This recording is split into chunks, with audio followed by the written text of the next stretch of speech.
Bapak Ibu saudara-saudara yang dikasihi dan diberkati Tuhan, kita akan berdoa untuk pembacaan dan perenungan firman Tuhan kita di pagi hari ini. Dan saya mengajak khusus untuk saudara-saudara yang berada di dalam ruangan ini untuk berdiri, karena kita akan berdoa untuk saudara-saudara yang dikasihi yang ada di rumah masing-masing. Manusia, mari kita berdoa. Terpujilah Engkau Allah Bapa di dalam surga, Allah yang berkuasa atas kehidupan kami, Allah yang senantiasa peduli dan mengasihi kami. Kami bersyukur untuk kesempatan yang indah di hari ini, karena Engkau masih mengasihi kami dengan memberikan kami kesempatan untuk boleh menikmati hari ini. Terkhusus untuk kami boleh menikmati kebenaran firman Tuhan. Diberkatilah kami semua, karena kami siap dan rindu untuk membaca dan merenungkan kebenaran firman. Di dalam nama Yesus yang adalah firman yang hidup, kami berdoa, kami bersyukur kepada Bapa di dalam surga. Amin. Silakan duduk untuk saudara-saudara yang ada di ruangan ini.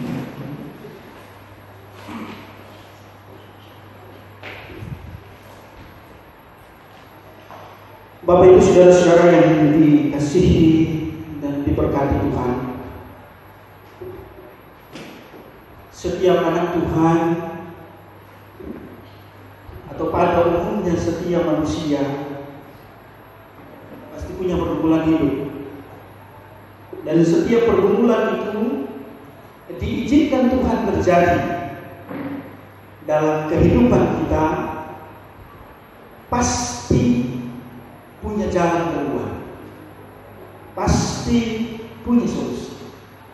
Tidak ada satupun pergumulan hidup kita yang diizinkan Tuhan terjadi tanpa solusi.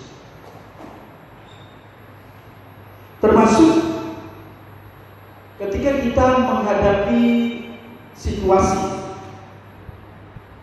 virus corona saat ini, tidak terasa sudah memasuki bulan kelima sejak diumumkan oleh WHO, dan memperhatikan kondisi yang ada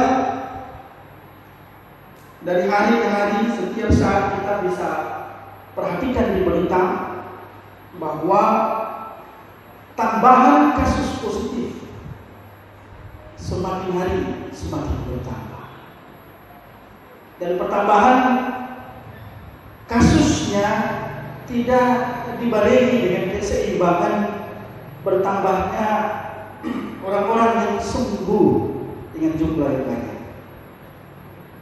Kemarin saya perhatikan berita terakhir, angka kesembuhan itu belum di atas 10%. Yang terpapar positif secara khusus di Indonesia sudah 10.800-an.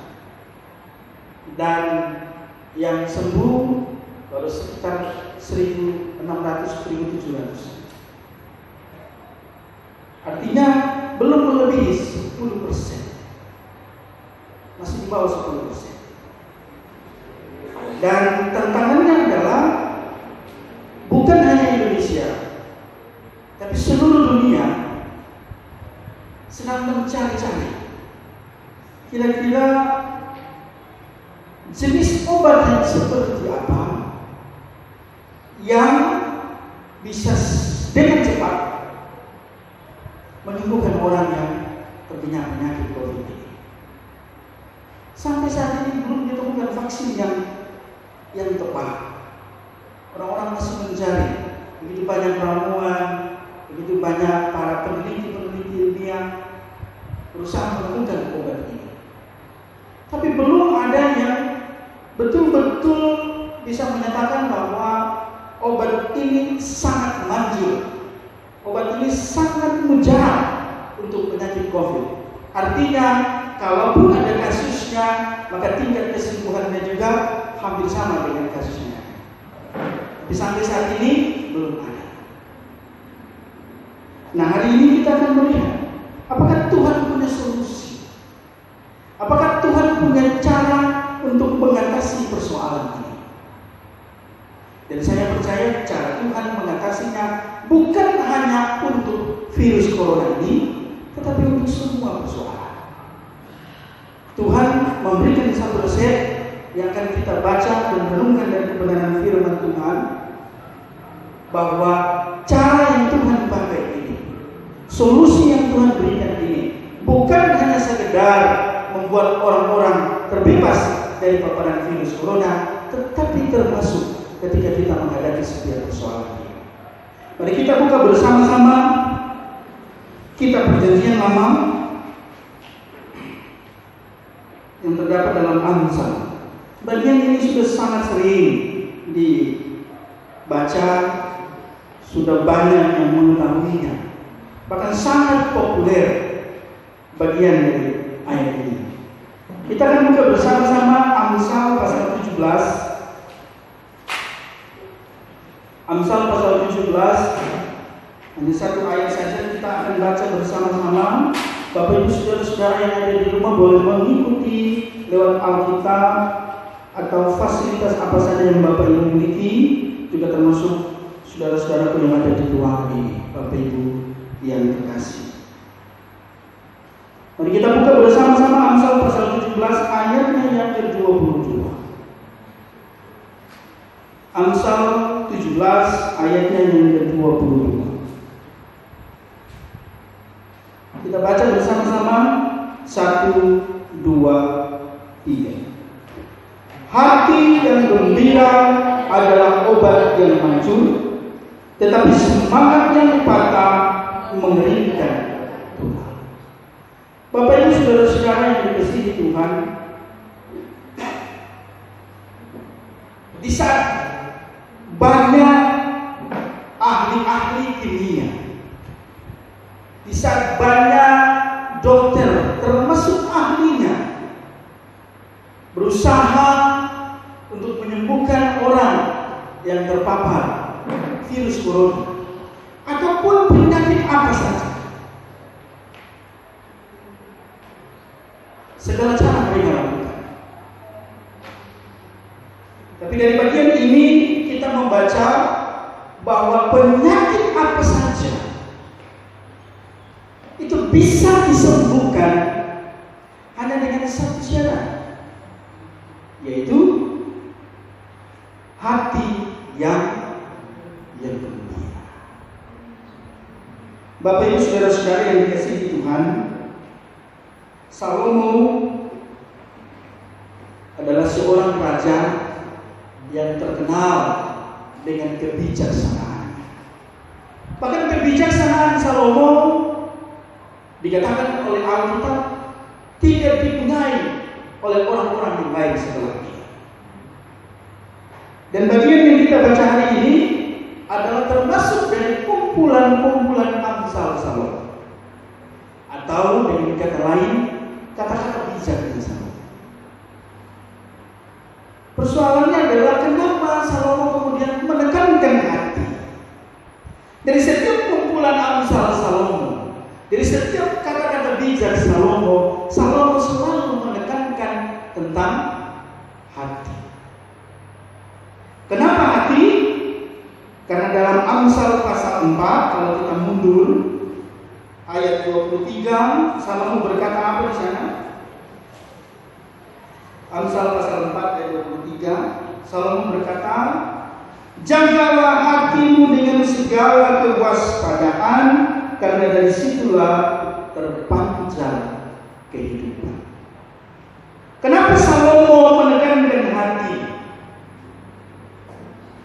Karena Salomo tahu benar bahwa dari hati terpancar kehidupan. Kehidupan seseorang, baik buruknya hidup ini, ditentukan dari hati seseorang. Nah, di kesempatan ini dalam kalimat bijaknya Salomo menekankan bahwa hati kita harus gembira. Kita harus punya hati yang gembira. Saya menikmati sekali bagian ini, sehingga saya tergerak untuk menemukan maksud Salomo berbagi. Mungkin orang akan secara sederhana berpikir, ya ini sangat dengan mudah. Tapi kalau kita masuk lebih dalam lagi dan kita melihat sebenarnya apa yang Salomo maksudkan dengan gembira, itu saya menyelidikinya dari bahasa aslinya, bahwa kata gembira ini yang kalau dibaca dalam bahasa Indonesianya samea atau somaya, yang kemudian oleh King James Version disebutkan atau diterjemahkan menjadi Mary. Nah, dari terjemahan King James Version yang menggunakan kata Mary kemudian diterjemahkan oleh beberapa terjemahan Alkitab Indonesia, di antaranya yang diterjemahkan oleh terjemahan baru Lembaga Alkitab Indonesia, kemudian Firman Allah yang Hidup, dan Selaber 2010, kemudian Indonesia Literal Translate atau yang disebut dengan ILT, menerjemahkannya seperti yang sudah kita baca tadi, yaitu kata salmai ini diterjemahkan menjadi kata gembira, atau kata Mary ini diterjemahkan sebagai kata gembira. Tapi saya terkesima juga dengan beberapa terjemahan yang lain, seperti yang diterjemahkan oleh Alkitab yang terbuka, juga terjemahan lama dan versi mudah dibaca atau FMD, yang menerjemahkan kata samai ini atau Mary ini dengan kata sukacita. Jadi baik gembira, baik namanya samai atau Mary ini diterjemahkan keduanya menjadi sukacita atau gembira. Dalam Kamus Besar Bahasa Indonesia, baik kata gembira maupun kata sukacita, kedua-duanya sama, menunjukkan suasana hati yang suka, suasana hati yang girang, suasana hati yang gembira, suasana hati yang bahagia. Kedua-duanya sama. Sehingga menurut saya kita tidak perlu memperdebatkan antara apakah harus kita pakai gembira atau kita harus pakai sukacita. Karena buktinya dalam beberapa terjemahan ada yang menerjemahkannya sebagai gembira, tapi ada juga yang menerjemahkannya sebagai sukacita. Oleh karena itu, maka gembira atau sukacita atau lebih lagi adalah hati yang gembira atau hati yang bersukacita ini adalah satu solusi yang boleh ditawarkan oleh Tuhan melalui hambanya seorang yang sangat bijaksana, Salomo, untuk setiap persoalan hidup kita.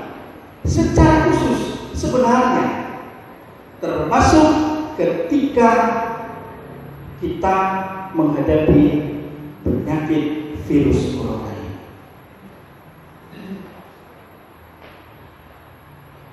Gembira atau sukacita, tentu orang akan berusaha mendeskripsikan atau berusaha menggambarkan kira-kira yang Salomo maksudkan dengan orang yang memiliki hati yang gembira ini seperti apa. Karena dia adalah orang yang bijaksana. Dia pasti tahu menempatkan porsi kegembiraan yang secara bijak. Tidak seperti orang yang tidak bijaksana. Sebab kita harus berhati-hati dengan kata gembira atau bersukacita ini. Kenapa? Karena ada dampaknya. Kekurang gembira atau berkurangnya sukacita itu dampaknya yang dikontraskan di ayat ini, yaitu memiliki semangat yang memiliki semangat. Ayat ini memang memiliki tipologi berkontras. Yang satunya gembira, yang satunya semangat yang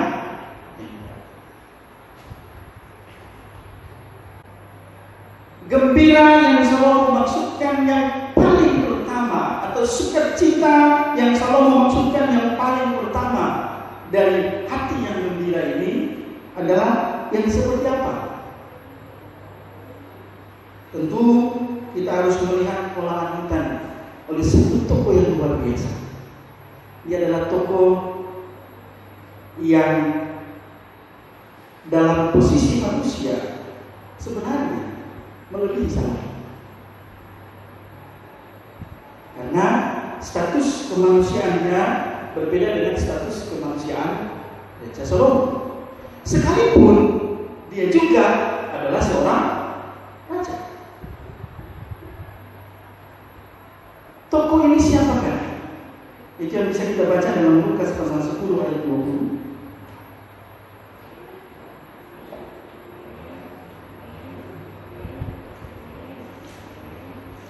Lukas pasal 10 ayat 20 di sana dikatakan demikian. Namun demikian, janganlah bersukacita karena roh-roh itu takluk kepadamu, tetapi bersukacitalah karena namamu ada terdaftar di surga. Bapak Ibu saudara-saudara yang dikasihi Tuhan, di terjemahan Alkitab yang lain mereka menerjemahkannya dengan bergembiralah karena namamu ada terdaftar di surga. Tokoh yang luar biasa, dialah Yesus. Yesus menyampaikan bahwa orang yang bergembira adalah orang yang tahu bahwa namanya ada terdaftar di surga. Inilah kegembiraan yang paling utama dari semua kegembiraan yang ditawarkan oleh dunia. Kenapa demikian? Karena di pasal 9 pada ayat yang ke-25 di sana Yesus berkata bahwa apa gunanya seorang memperoleh seluruh dunia tetapi ia membinasakan atau merugikan dirinya sendiri. Apapun yang kita miliki saat ini, harta, jabatan, kemewahan apa saja, bahkan kesembuhan lahiriah dari setiap sakit penyakit, tidak dapat dibandingkan dengan sukacita yang kita miliki, yaitu karena nama kita ada terdaftar di surga. Karena kalau nama kita tidak terdaftar di surga, maka semua sukacita, semua kegembiraan yang kita peroleh selama ada di dunia ini menjadi sia-sia, karena akhirnya jiwa kita binasa. Mungkin ada banyak orang yang saat ini terpapar virus corona. Kalau kita perhatikan di televisi, ada 1.600 sampai 1.700 sampai yang sembuh. Disembuhkan secara fisik, dan dia akan bergembira. Kita sudah nonton berita bagaimana orang-orang yang bergembira sekali, ya, bersukacita sekali ketika dia akhirnya dinyatakan negatif, sembuh dari penyakit virus corona. Tapi kesembuhan atau kegembiraan atau sukacita yang seperti ini tidak dapat dibandingkan dengan sukacita ketika tahu bahwa namanya terdaftar di surga. Dia mungkin bisa sembuh dan dia saat ini bisa beraktivitas kembali. Tapi kalau kembali lagi dia tidak mengetahui namanya ada terdaftar di surga, maka sukacita dan kegembiraan itu adalah sukacita dan kegembiraan yang semu. Oleh sebab itu, penting sekali Bapak Ibu saudara-saudara mengetahui apakah nama kita terdaftar di surga. Seorang Rasul Yohanes dalam suratnya 1 Yohanes pasal 5 ayat 13 berkata bahwa setiap orang yang percaya harus tahu. Jadi kalau kita yang mengaku percaya kepada Kristus tidak tahu, sudah dapat dikatakan bahwa kegembiraannya, sukacitanya bukanlah sukacita dan kegembiraan yang maju. Kegembiraan yang tidak maju. Dan karena itu pesan firman Tuhan bahwa semua orang yang mau mengetahui bahwa namanya ada terdaftar di surga cuma satu: percaya Yesus sebagai Tuhan dan Juru Selamat, bahwa Dia sudah mati untuk dosa-dosa kita, dikuburkan, dan pada hari yang ketiga dibangkitkan dari antara orang mati, menang atas maut, sehingga saat ini kita yang dahulu menjadi orang berdosa tidak menjadi berdosa lagi, sudah dibenarkan, sudah dikuduskan, sudah diampuni dosa-dosa kita, dan karena itu nama kita terdaftar di surga dan membuat kita hari ini bersuka. Syaratnya cuma satu, tidak banyak, cukup itu saja. Saudara akan bisa memiliki hati yang gembira sekaligus maju.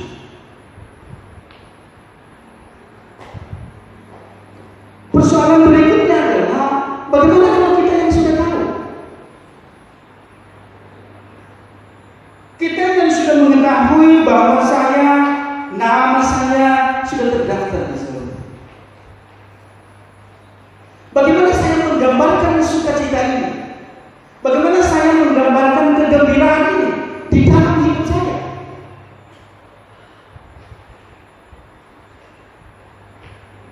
Itu yang Salomo sendiri sampaikan di Amsal pasal 15 ayat 13. Di sana dikatakan, mari kita baca. Amsal pasal 15 ayat 13. Di sana Salomo berkata, hati yang gembira membuat muka berseri-seri. Bapak Ibu saudara-saudara yang dikasihi Tuhan, saya ingin menyampaikan kepada kita semua yang sudah tahu, yang sudah melewati tahap prioritas yang pertama, bahwa kita sudah tahu nama kita terdaftar di surga karena itu kita bersukacita. Maka orang-orang yang sudah tahu ini, demikian kata Salomo, bahwa mukanya berseri-seri. Anak Tuhan itu harus mukanya senyum-senyum. Anak Tuhan itu tidak boleh mukanya cemberut. Kalau ada anak Tuhan yang wajahnya cemberut, itu menandakan apa? Menandakan bahwa dia tidak bergembira. Kita beranjak kepada rasul kita, Paulus. Bagaimana Paulus menggambarkan orang yang punya hati yang gembira? Ya, kita baca di 1 Tesalonika pasal 3 ayat 6. Di 1 Tesalonika pasal 3 ayat 6.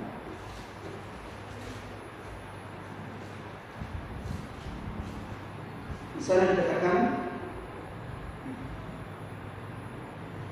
tetapi sekarang setelah Timotius datang kembali dari kamu dan membawa kabar yang menggembirakan tentang imanmu dan kasihmu, dan bahwa kamu selalu menaruh kenang-kenangan yang baik akan kami dan ingin berjumpa dengan kami, seperti kami juga ingin untuk berjumpa dengan kami. Di sini Paulus menggambarkan orang yang punya hati yang gembira, artinya orang yang dalam hidupnya punya kenangan-kenangan akan hidup di dalam kasih dan kenangan-kenangan akan pertumbuhan imannya. Orang yang selalu mengenal akan kasihnya kepada Allah dan juga kepada sesama manusia. Orang yang selalu mengenal akan pertumbuhan imannya. Dan bahkan kerinduan di sini kalau kita baca bahwa rindu untuk berjumpa dengan saudara-saudara seiman. Itulah orang-orang yang bergembira. Saat ini tentu kita semua rindu untuk berjumpa dengan saudara-saudara seiman. Sangat rindu kan? Semenjak tadi saya di sini datang disambut oleh Ibu yang kekasih, Ibu Farida Mamunto. Menurut Ibu Farida solai, sudah lain, karena sudah jarang-jarang ketemu. Ketika bertemu terlihat lain saya. Orang-orang bilang sudah paling lain.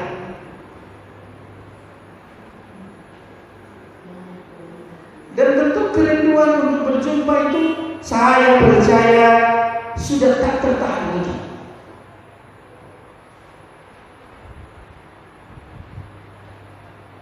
Karena itu ada seorang teolog menurut saya dapat kategorikan dia sebagai seorang teolog, seorang kita yang berkasih, pemilik jemaat yang taat, kemudian menciptakan sesuatu hal yang luar biasa, bahwa berjumpa dengan saudara seiman itu sungguh suatu hal yang sukacitanya tidak dapat dibandingkan oleh apapun.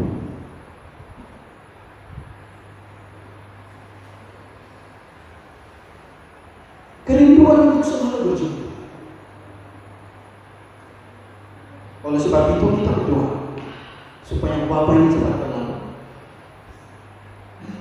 dan kita boleh berjumpa muka dengan muka. Tapi kalaupun wabah ini tetap ada seperti biasa kali ini, ya tentu tidak juga harus mengurangi sukacita kita. Kita bisa berjumpa dengan cara seperti ini. Itu juga suatu berkat yang luar biasa. Karena kemajuan teknologi kita bisa manfaatkan untuk kemuliaan Tuhan. Cara-cara seperti ini kita boleh berjumpa lewat ibadah secara online, ibadah live streaming. Dan sekali lagi saya perlu ingatkan, secara khusus untuk saudara-saudara saya, Bapak Ibu yang ada di rumah masing-masing, ibadah online bukan nonton ibadah online. Harus diperhatikan.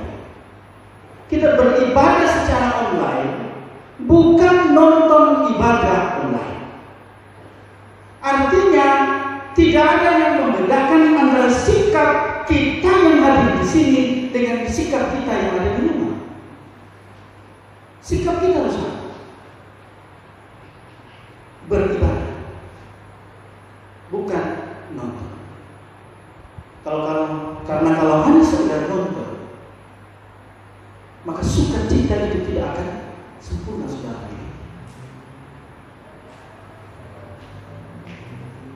Maka kalau saudara masih punya kesempatan untuk bisa menikmati ibadah ini secara online, walaupun kita tidak bertatap muka dengan muka, nikmatilah. Sama seperti Paulus berkata, sama seperti ada bersama-sama dengan kamu. Paulus pernah menyampaikan kepada jemaat Tuhan bahwa lakukanlah sama seperti aku ada di sini. Oleh sebab itu, Bapak Ibu saudara-saudara yang dikasihi Tuhan, walaupun kita tidak berjumpa muka dengan muka, nikmatilah bahwa Allah yang kita sembah adalah Allah yang akan mempersatukan kita di dalam kasih. Kasih Allah lah yang akan mempersatukan kita di segala tempat, sehingga kita senantiasa boleh bersuka, boleh bersuka. Yang terpenting adalah milikilah kenangan-kenangan yang indah terhadap kasih kita. Paulus mengenang kasih umat Tuhan di Tesalonika. Karena itu dia bergembira oleh karena kasih dan iman mereka berjalan bersamaan. Kasih mereka bertumbuh iman mereka juga bertumbuh. Dan pertumbuhan keduanya ini terjadi dalam kehidupan umat Tuhan yang ada di jemaat Tesalonika, dan itu membuat Paulus sebagai seorang rasul, sebagai seorang penanya, bergembira dan tentu menjadi sukacita dan gembira jemaat Tesalonika ini. Yang berikut yang bisa kita lihat, seorang rasul dari Yohanes. Kita sudah melihat tadi bagaimana Rasul Yohanes menggambarkan orang yang bergembira karena namanya terdaftar di surga adalah orang percaya yang tahu. Yohanes juga menggambarkan orang yang bergembira dalam suratnya yang ketiga, di surat Yohanes pasal pertama ayat keempat. Surat Yohanes, bukan Injil Yohanes ya. Ayat yang keempat, di sana dikatakan, bagiku tidak ada sukacita yang lebih besar daripada mendengar bahwa anakku hidup dalam kebenaran. Bapak Ibu saudara-saudara yang dikasihi Tuhan, orang-orang yang memiliki hati yang gembira adalah orang-orang yang senantiasa hidup di dalam kebenaran. Dan orang-orang yang hidup dalam kebenaran ini tidak dapat dibandingkan dengan sukacita apapun. Sehingga kalau kita bersukacita karena kita hidup dalam kebenaran. Kalau kita hidup di luar kebenaran firman Tuhan, ya tidak perlu dibilang tidak bersukacita, pasti akan terjadi dengan sendiri. Sukacita kita akan tidak berlipat kalau kita tidak hidup di dalam kebenaran. Mau berusaha seperti apapun, kalau kita di luar kebenaran, tidak ada sukacita. Tidak ada orang yang bisa menunjukkan bukti bahwa dia bersukacita kalau dia hidup di luar kebenaran. Yang saya temukan kebanyakan saudara aman-aman Pak. Bagaimana aman? Kok Bapak bisa hidup di luar kebenaran aman-aman? Ya, memang begitu Pak. Kita akan bisa menemukan orang yang bersandiwara seperti itu. Tapi sejujurnya Tuhan tahu. Itulah kenapa Yohanes berkata bahwa tidak ada sukacita yang dapat dibandingkan kalau orang itu hidup di dalam kebenaran. Kalau kita hidup di dalam kebenaran, maka kegembiraan kita, sukacita kita adalah sukacita yang manjur. Demikian kata saya. Secara teknis contohnya bagaimana? Ya, kalau tadi kita bisa lihat secara teknis bisa digambarkan seperti apa. Orang yang bersukacita ini, orang yang bergembira ini, ya, orang yang punya hati gembira ini tergambarkan secara teknis. Kira-kira contohnya seperti apa?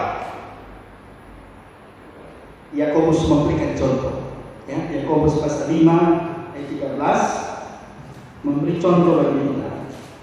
Ini salah satu contoh, dan Bapak Ibu bisa mencari contoh-contoh yang lain dan bisa menemukannya di Alkitab. Bapak Ibu saudara-saudara, Yakobus, kita baca Yakobus pasal 5 ayat 13. Di sana Yakobus berkata, kalau ada seorang di antara kamu yang menderita, baiklah ia berdoa. Kalau ada seorang yang bergembira, baiklah ia menyanyi. Contoh yang sederhana, ya, orang yang bergembira itu suka memuji Tuhan, ya, karena di sini ditulis menyanyi bukan berarti bahwa selalu ya, ya toh, pokoknya yang penting menyanyi apa? Lagu rohani saja. Yang penting menyanyi, karena yang bilang menyanyi bukan. Konteksnya adalah bagaimana kita berhubungan secara langsung dengan Tuhan lewat pujian penyembahan kita. Orang-orang percaya, umat Allah, anak Tuhan yang memiliki hati yang gembira, dia pasti akan senang memuji Tuhan. Oleh karena itu,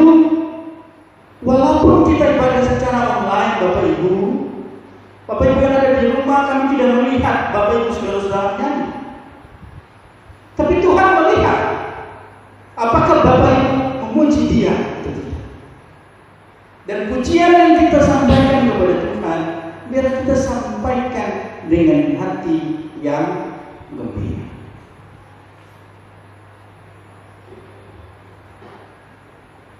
Penekanan selalu terhadap satu kata saja, yaitu hati yang gembira oleh karena hal-hal tadi.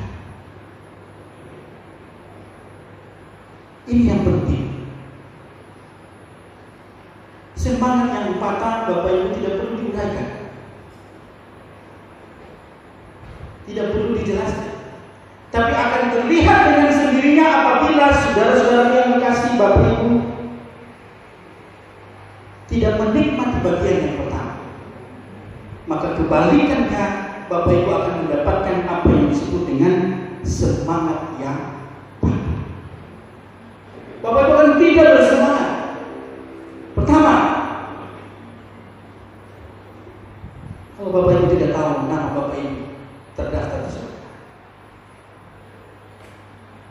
saya yakin Bapak Ibu tidak punya semangat ini. Kenapa?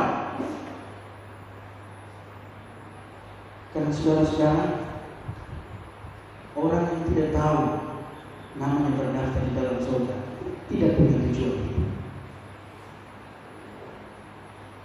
Tapi orang yang sudah tahu namanya terdaftar dalam surga, dia punya tujuan hidup. Karena itu dia akan bersemangat. Dia akan hidup di dalam kebenaran. Dia akan bertumbuh di dalam kasih maupun dalam iman. Dia senantiasa punya kerinduan untuk memuji di segala tempat, di segala situasi. Saudara-saudara yang dikasihi, kegembiraan yang tidak menghasilkan semangat yang patah adalah kegembiraan yang konstan, tidak mengikuti sikon. Kegembiraan yang hanya mengikuti sikon itu sama seperti kegembiraan Haman terhadap Mordekai.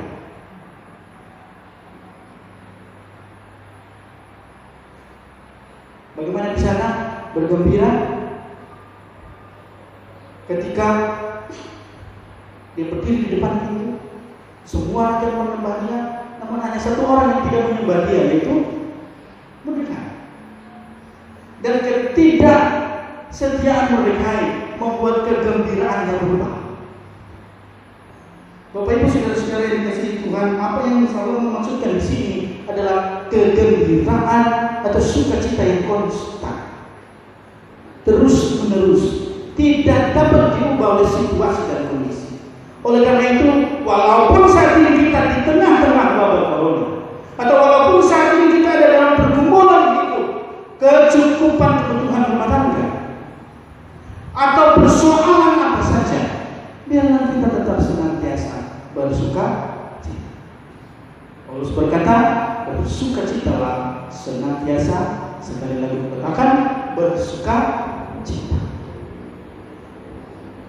Karena kalau itu tidak terjadi, Bapak Ibu saudara-saudara yang dikasihi Tuhan, Amsal selalu berkata mengeringkan tulang.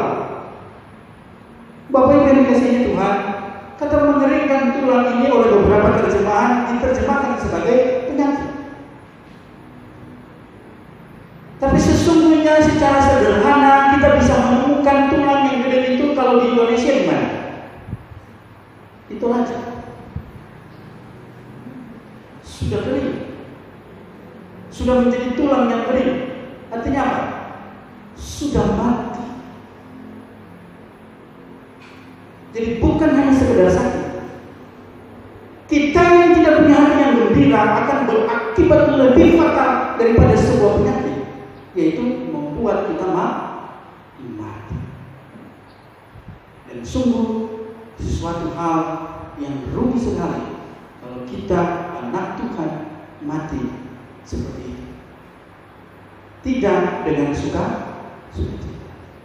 Oleh karena itu, biarlah kita di tengah-tengah pergumulan hidup kita ini senantiasa punya hati yang gembira, senantiasa bersuka cita, karena itulah yang Tuhan senangi dari kehidupan kita anak-anaknya.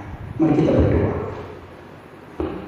Terima kasih Bapa di dalam surga, kami bersyukur untuk kebenaran firman-Mu, menolong kami untuk senantiasa memiliki hati yang gembira. Kami bergembira karena kami tahu bahwa nama kami terdaftar di surga. Dan sukacita ini tidak akan dapat dibandingkan dengan sukacita apapun ketika kami memiliki di dunia ini. Apapun yang kami miliki tak sebanding dengan ketika kami tahu bahwa nama kami terdaftar di surga. Dan setelah kami tahu bahwa nama kami terdaftar di surga, ada pesan Tuhan yang penting bagi kami.